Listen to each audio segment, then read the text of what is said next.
Yeah, so we are to the end of the regular season, if you can believe it or not, week 11. It's So let's always take, fun to tell people that, like, hey, how are things going? Pretty good. You busy? Yeah, it's actually the last week of the regular season in high school yeah, football. And they go, yeah, oh my gosh, is it really? yeah. It does. It sort of flies by, especially if you're not Uh-huh. like in it like we are. Mm-hmm. Uh, so obviously there is a lot more to come and a lot more memories for us to take with us from the 2024 high school football season. But as we sit here today on November the 6th, um, what are you going to remember most about the 2024 season? Like in terms of what you know today?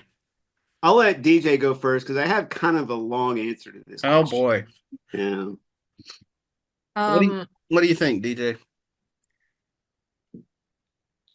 I don't think I've told a lot of people outside of our media circles that I am going to be leaving the trib at the end of football season. So this year has definitely been a little bit um like me trying to take it in as much as possible. Hmm. So I mean, obviously it's definitely a little strange to see, teams that hadn't been doing so well, doing really well now this year, and then teams that were doing really well in previous years not doing so well this It's year. been a weird year. It's Mm-hmm. been it's been kind of Mm-hmm. a flip-flop. I mean, obviously Robinson really surprised us. It's been really fun to cover this team and Coach Lancaster. They've been really kind to us, especially to me anytime I go out there.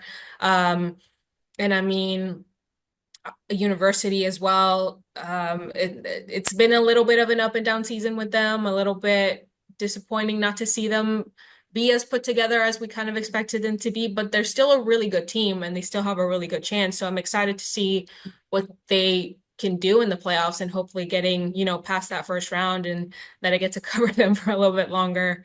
As well, some of these other teams that I've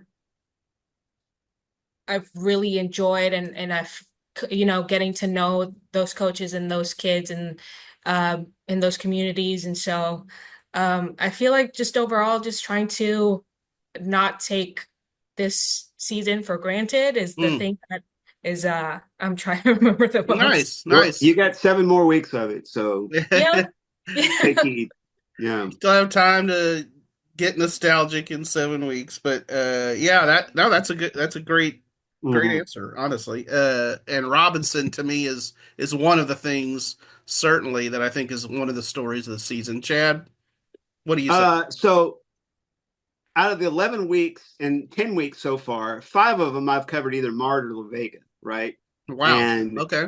and Covered a Kevin lot of Hoffman that and Don, what's 12 that? 4A. We have covered all of that 12 Yeah, 4A. yeah.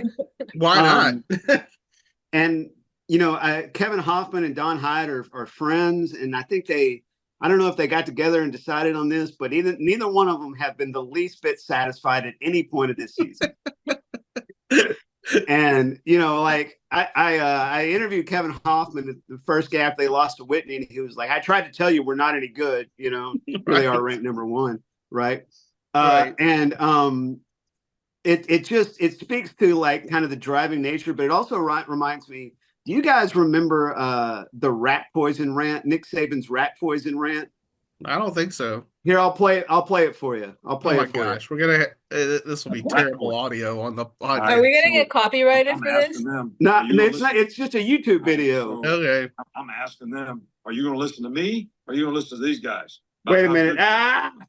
You guys, I had it all queued up and y'all screwed it All up. right, so I'm asking them, are you going to listen to me? Or are you going to listen to these?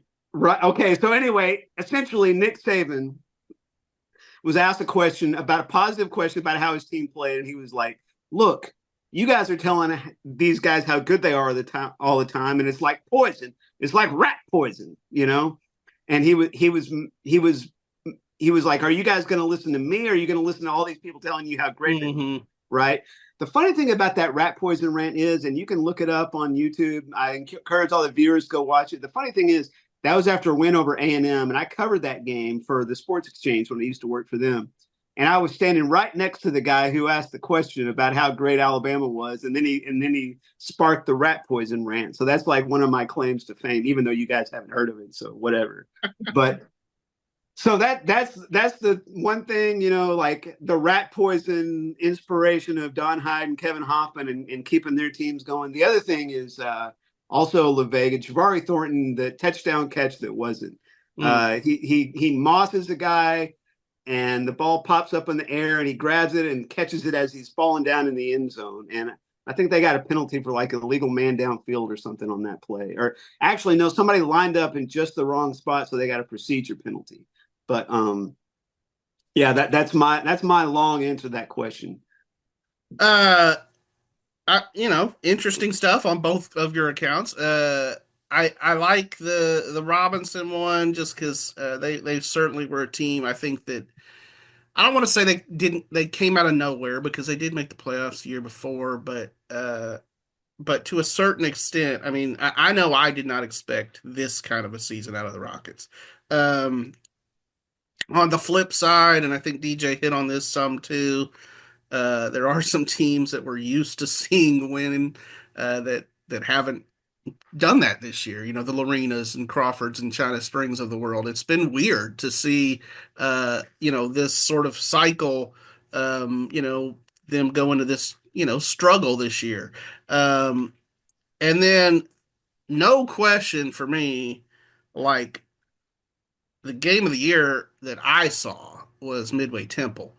Um, that night was just a lot of fun. There were a lot of big plays in that game, and it really felt like Temple had it won. They were going to go in and basically score an icing touchdown. Midway gets the goal line stand and then goes on a 98-yard drive to win the game. I mean, that was big time stuff for Joe Gillespie's team. And the Panthers are the story this year, even though I don't know how long their playoff run is going to be because I think they might end up banging their head against pretty tough district in they certainly have been resilient. One guy we haven't mentioned being out, but he hasn't played the last two games, and I have to check with Joe Gillespie on what his status is Chauncey King, who was their leading tackler, the Chilton kid. So, I mean, they've just had injury after injury after injury, and they just keep hanging on. They, obliterated Bryan last week. I mean, it was just, it was crazy. 8 rushing touchdowns. So, yeah. I mean, that's the thing about the Midway district. Thing. Yeah, no, the Midway animal is that they've got a lot of kids participating, and they hadn't been able to make those numbers work for them, right? But it seems like depth-wise they are now. Their quarterback comes down and Sunshine McNair, I guess you said. Right. I like Air McNair better, but he comes in and gets it done for them. And their leading tackler goes out, and they still play good defense, Yeah,